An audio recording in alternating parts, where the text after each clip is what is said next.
Arkadaşlar merhaba. Bugün sizlerle birlikte elektrik süpürgesine toz torbası yapacağız.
Buralardan dikeceğiz arkadaşlar.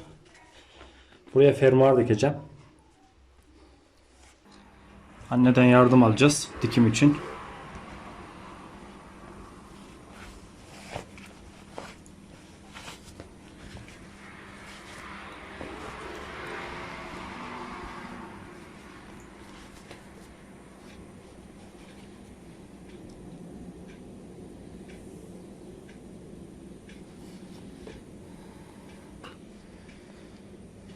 Ne dikişi diyoruz anne buna? Makine dikişi. Makine dikişi. Makine dikişi yapalım. Hadi makine dikişi yap bakalım anneciğim.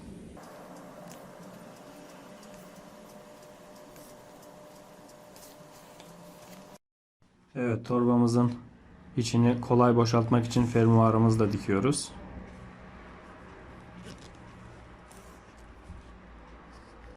Torbamızın fermuarı da dikildi.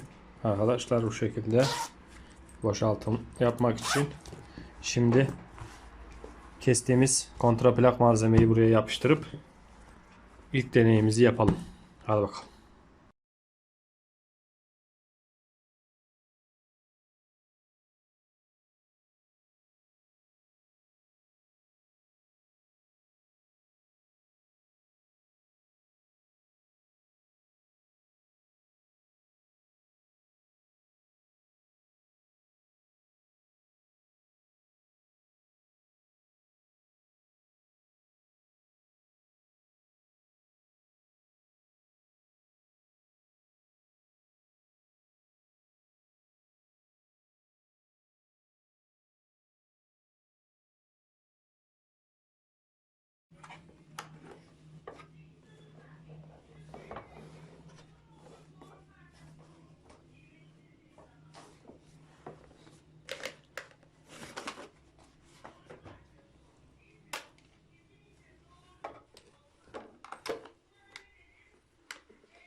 Evet arkadaşlar, gayet iyi.